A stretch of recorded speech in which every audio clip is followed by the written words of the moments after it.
The media in Sierra Leone is by all means a reflection of the socio-economic realities of the country, where poverty is the lot of the country, with maternal and infant mortality amongst the highest, with the common man struggling to make a decent living. The media cannot expect to be any better. Notwithstanding the progress it has made over the years, the media in Sierra Leone, similar to many African countries, is poor, and that poverty cuts across every sector of the media, from the print media through radio to the television stations that are capital intensive to set up and manage. Station managers and editors have an uphill task not only to keep their stations up and running, but also to maintain quality staff and keep them committed to the trade.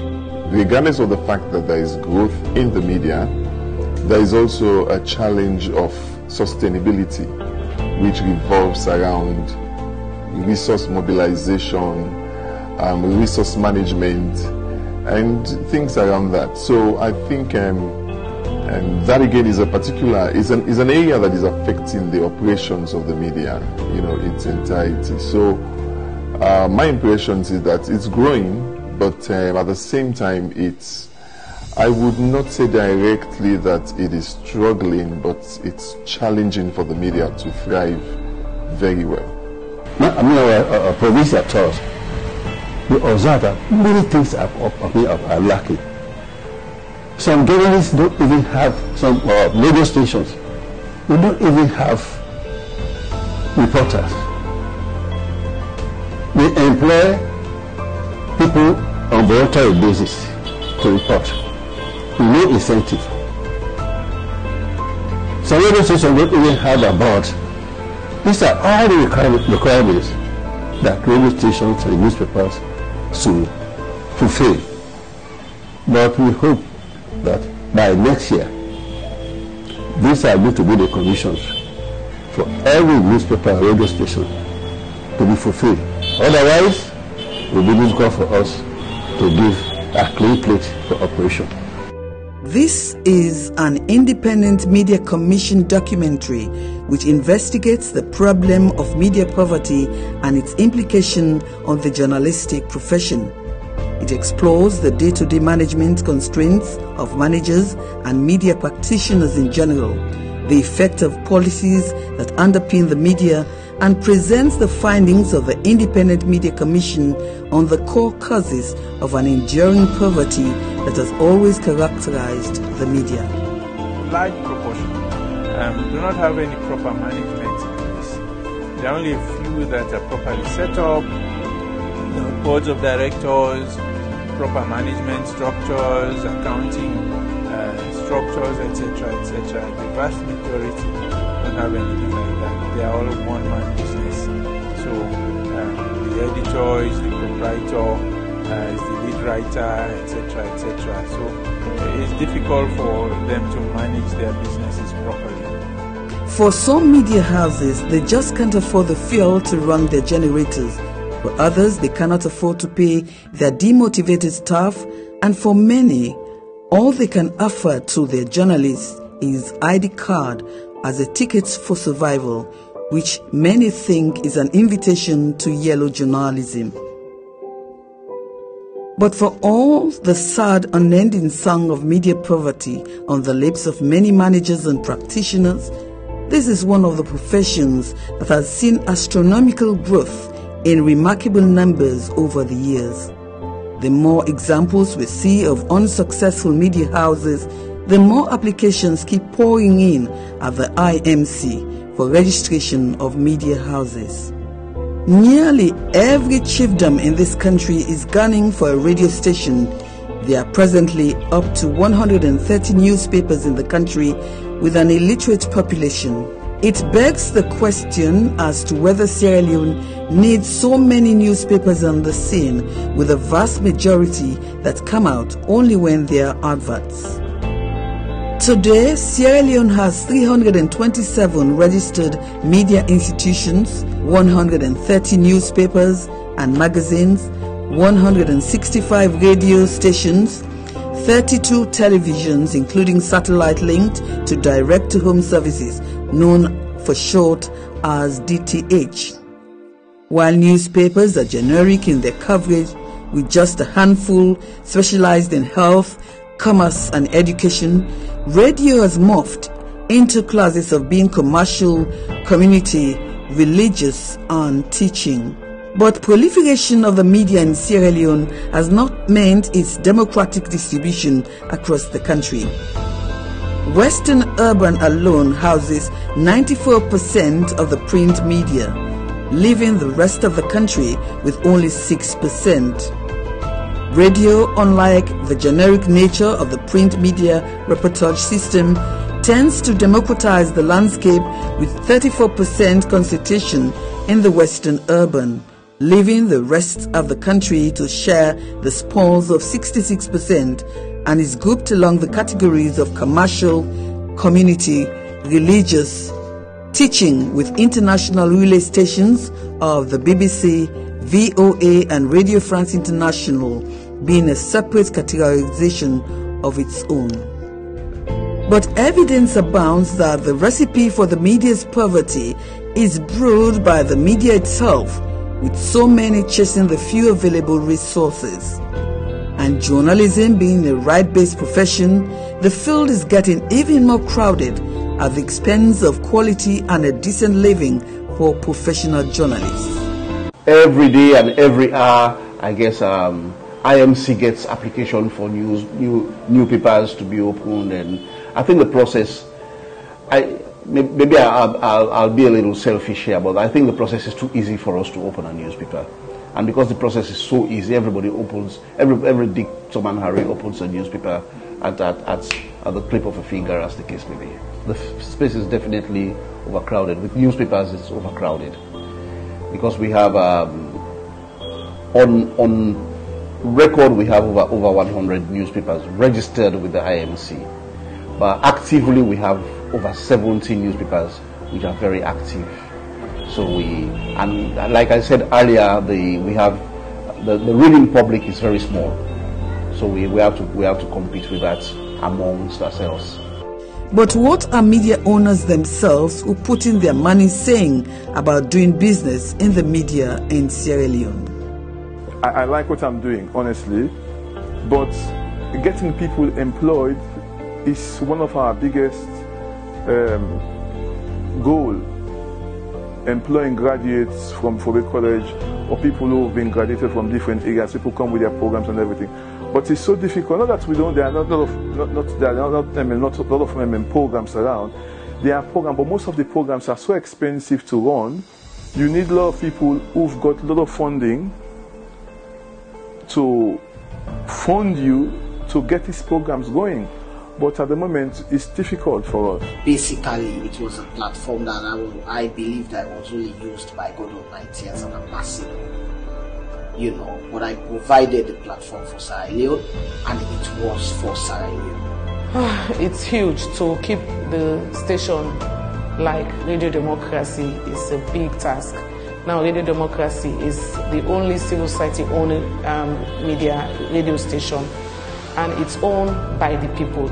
Now that's the big challenge, because when you say it's owned by the people, some people do not understand what you mean by it's owned by the people. So when it came back after Tijan Kaba came back, he decided to hand over the station to civil society, for civil society to be checking what the government was doing then. And so he said it was actually a cabinet decision to give the station to CSOs. So since then we have people, heads of organizations or organizations who are part of Radio Democracy. So when we say it's the people's own, it means this civil society, as we all know, advocates for citizens. So we have members of CSOs as members and also board members. So now to get these CSOs to understand that they are true owners of the station is a big challenge. A fundamental factor contributing to media poverty across the board is the problem of poor management.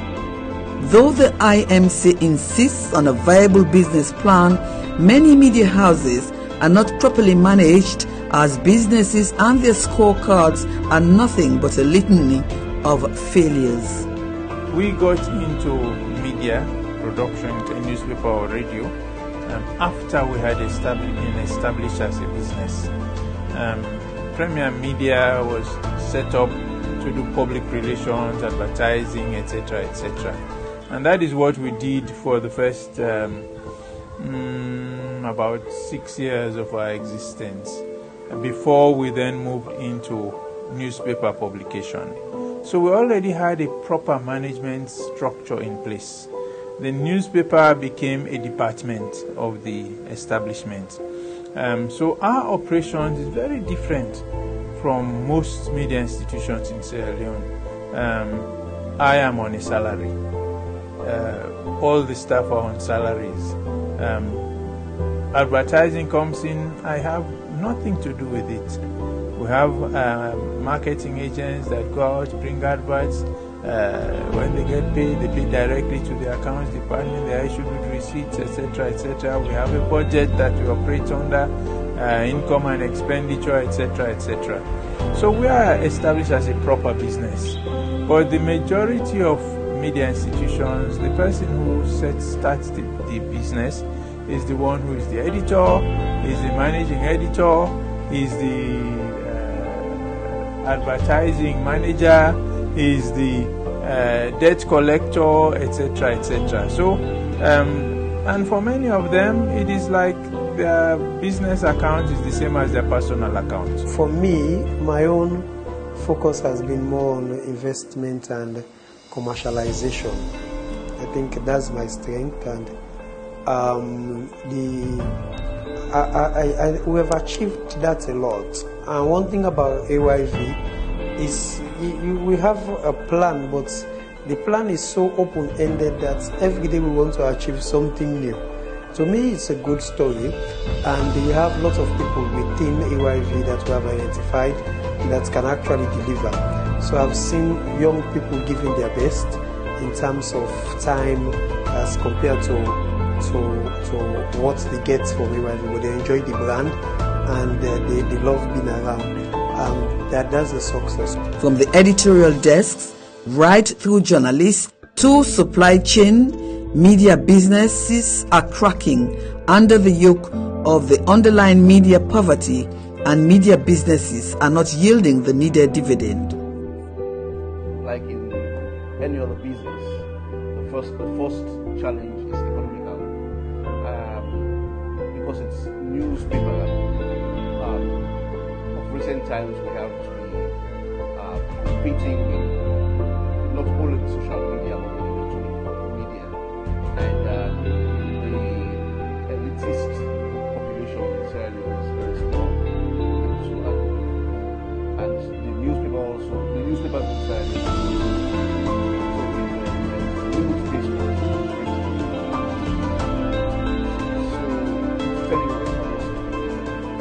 when I say sales of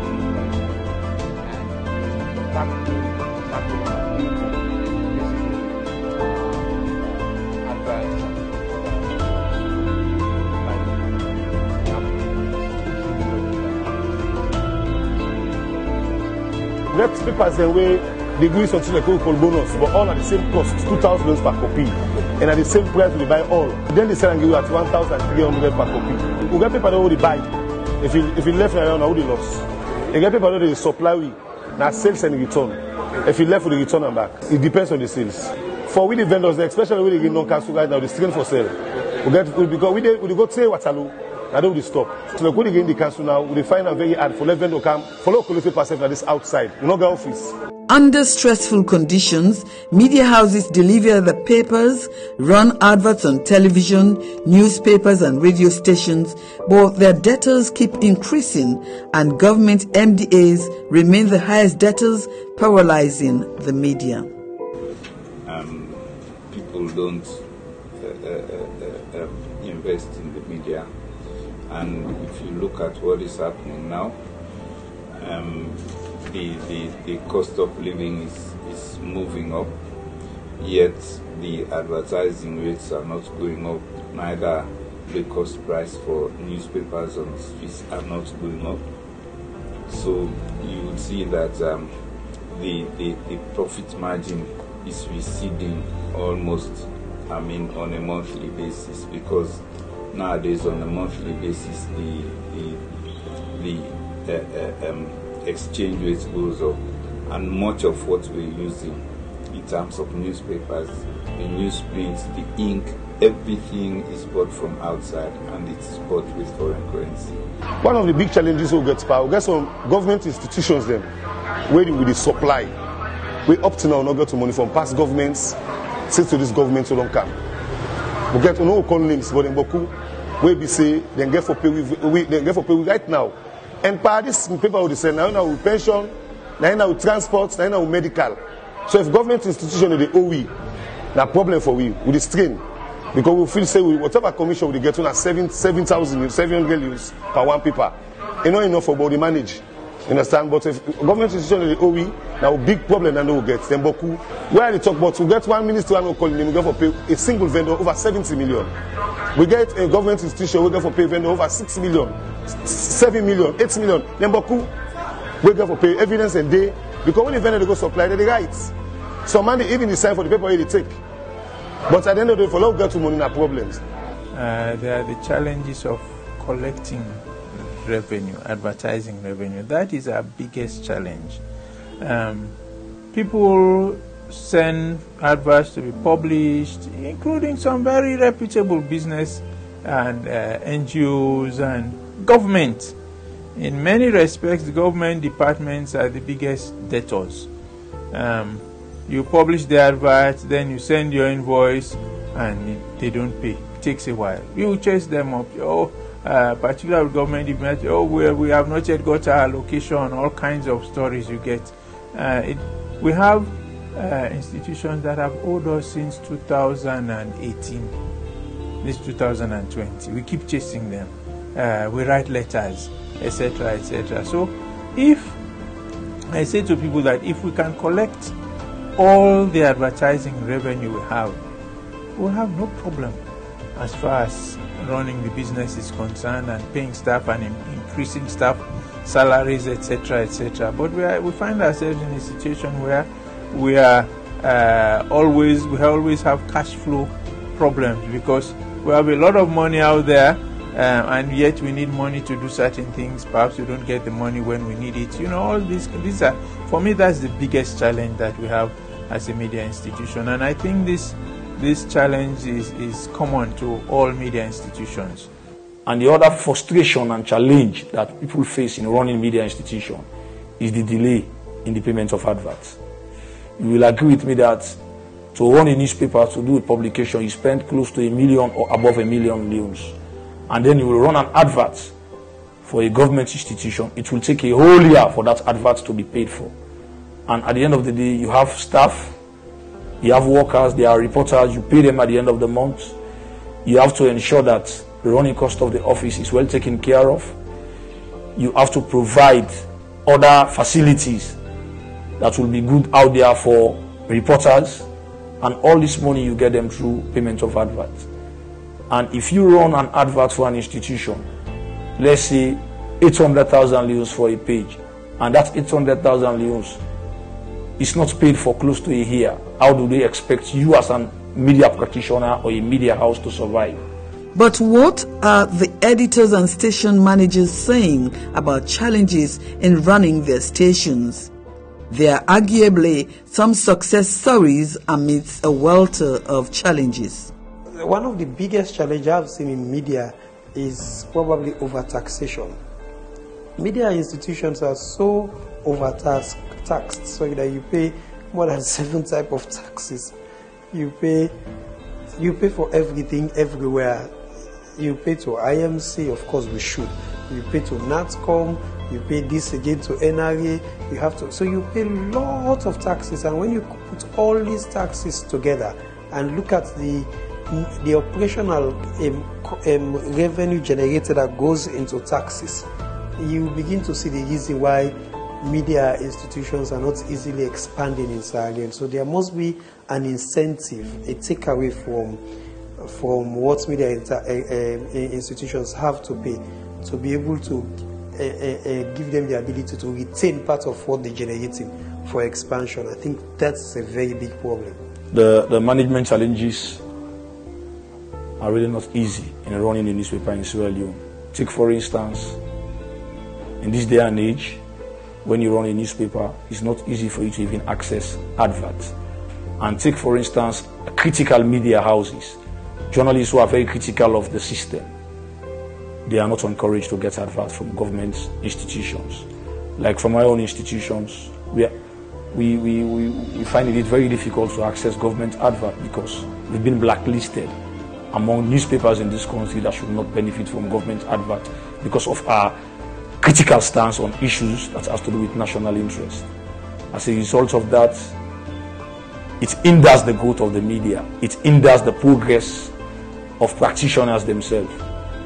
And this is not only limited to my own newspaper. There are other newspapers who will tell you the same story. It's huge to keep the station like Radio Democracy is a big task. Now Radio Democracy is the only civil society owned media radio station, and it's owned by the people. Now that's the big challenge, because when you say it's owned by the people, some people do not understand what you mean by it's owned by the people.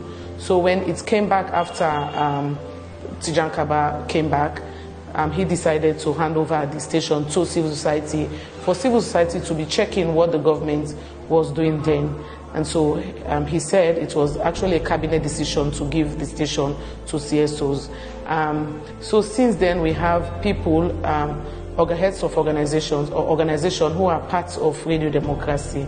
So when we say it's the people's own, it means this civil society, as one know, advocates for citizens. So we have members of CSOs as members and also board members. So now to get these CSOs to understand that they are two owners of the station is a big challenge. I have to think every day of how the station should survive, write proposals to send to organization.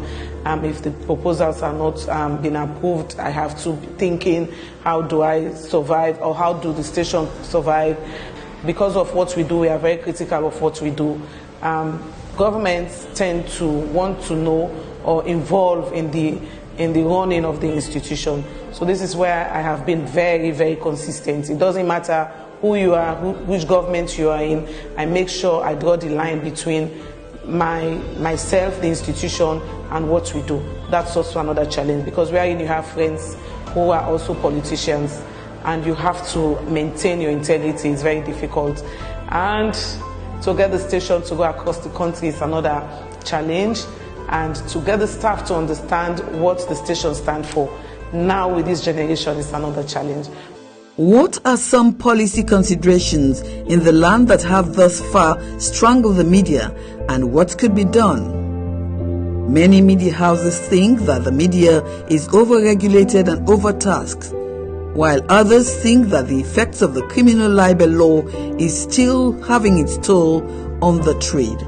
The major problem we're finding in this sphere, is that a lot of people want to go solo as entrepreneurs, and because they want to go as entrepreneurs, they don't want to do this joint business. And because once they don't want to do joint business, these papers become individual papers. Encouraging investment in the media, and to find a way to ensure that all those who advertise actually pay for the adverts. That is one major area where the media is struggling, being able to collect advertising revenue.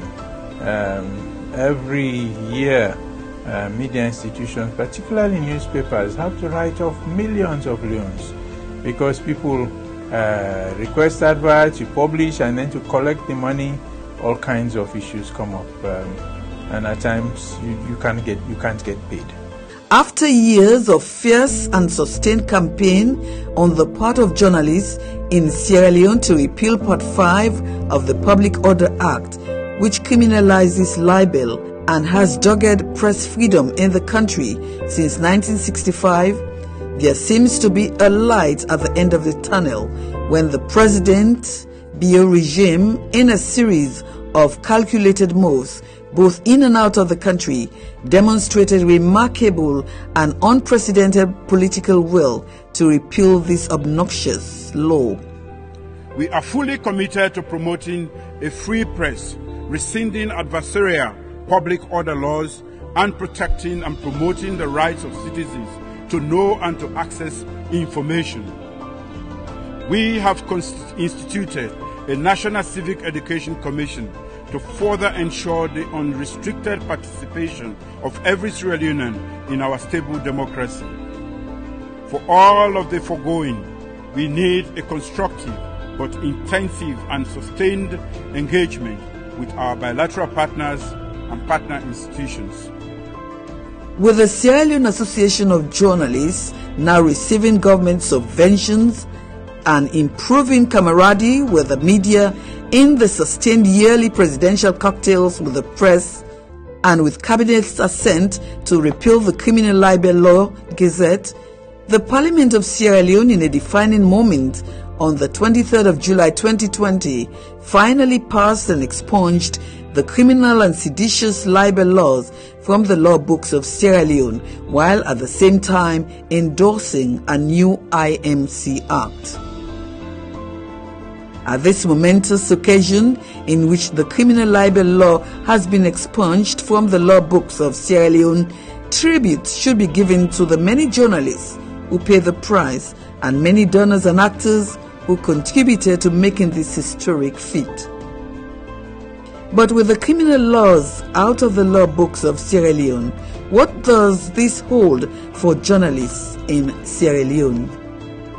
I'm very excited, to the extent that on the day Parliament voted to repeal it, I shed tears of joy.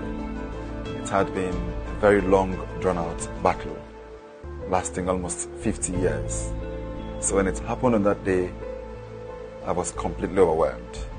I think it's one of the brightest days in our recent history that this very obnoxious law, which basically criminalized free speech, is no longer in our statutes. I'm really very excited it is. And I feel it'll completely change the media landscape in Sierra Leone, in the sense that those private sector investors who, because of the repressive nature of this law, wouldn't want to invest in the media industry, would now invest in it because they don't stand the risk of being picked up and locked up simply because of the contents of a newspaper. Because under the old law, even the printing press owner would be held liable. So would the newspaper vendor. So I believe that with that law gone, there will be more investment in the media industry now. The umbrella media association for all others in Sierra Leone is the Sierra Leone Association of Journalists, commonly known as SLAJ, that has the mandate to cater for the welfare of their members and advocate for them in moments of difficulty. Obviously, they are aware that the welfare of their members is paramount. Affiliate bodies of SLAJ are Women in the Media, WIMSL, Veteran Journalists Union, Reporters Union, etc., who advocate for working conditions of their members.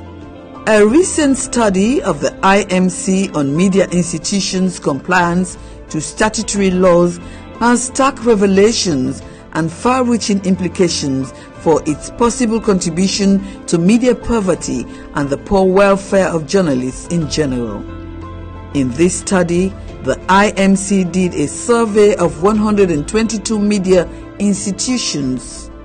This number represents 40% of the total media institutions that were operational in the country as at 2019. However, more media institutions took part in the meetings held in various locations in the country. The following parameters were used to assess the country's media governance and management structures and operations. Does media institution have a board? Does the media institution have a constitution or memorandum and articles of association or acts outlining the board's tenure and mandate? Does the media house have a certificate of registration and IMC's renewal certificate displayed at the media institution? Does the media institution have a management structure? Does the media institution pay salaries that are within or above the minimum wage? Does the media institution pay NACIT for its staff? Does the media institution pay tax, pay as you earn tax? Does the media institution keep records of withholding tax? Does the media institution have an editorial policy, guideline or code? Does the media institution have a program schedule for TV and radio stations? Does the media institution have archive of programs, broadcast and articles published? Does the media institution transmit within the prescribed wattage, 250 or 500 watts for radio stations? Has the media institution started preparing for the migration from analog to digital broadcasting or publishing online? Does the media institution publish or broadcast stories and issues of national interest? While the above parameters spell out key findings for the general frame of the study, for the purpose of taking a closer look at the management problems of media houses, we are focusing on the following: renewal and display of certificate, payment of salaries of workers within or above the minimum wage, payment of NACIT for workers, payment of payee tax, record of withholding tax, possessing an editorial policy, archive of programs broadcast or publications made, broadcasting within the prescribed wattage.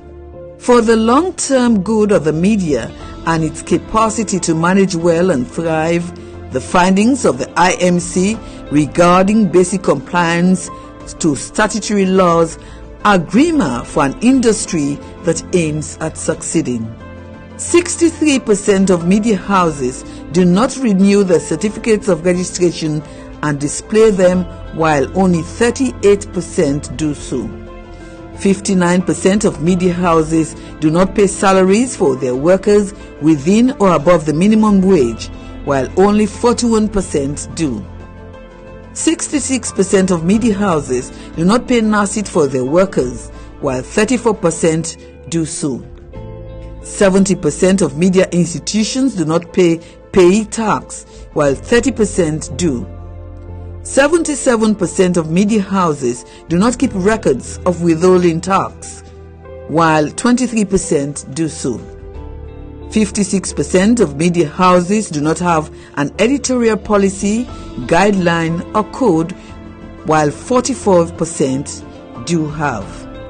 63% of media houses do not archive their broadcast programs or articles published, while 37% do so. From the above survey, it is clear that the basis for media houses to run viable within structured management system are non-existent.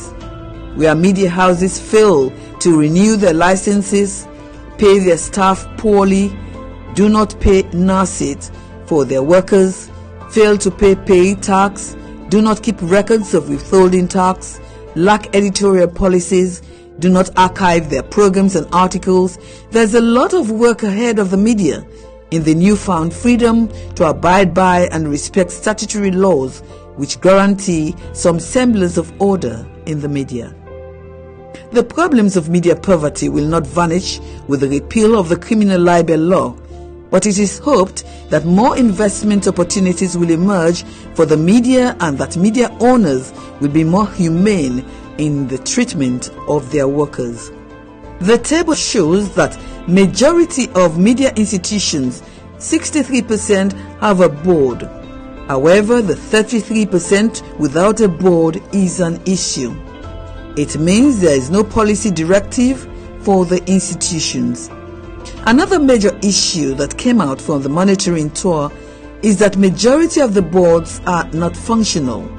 They were formed because of registration requirements set by the IMC. The tenure of office of majority of the boards that are functional had expired. Most of the constitution and M&A are obsolete, but these are mandatory documents for registration at IMC. However, the current station managers do not know about them. Majority of them are the expired registration certificates kept in their files. The structure mostly exists on paper. The editorial guideline code is normally part of their application documents. Majority of the program schedules were not properly done and they are outdated. Newspapers do not have program schedules. They accounts for the remaining 36%. Newspapers, televisions do not need wattage. They account for the remaining 40%. At the end of this exercise of the IMC's assessment of the media's statutory compliance, in which a vast majority of media houses were found to be non-compliant, it was agreed that the following are the key challenges of the media.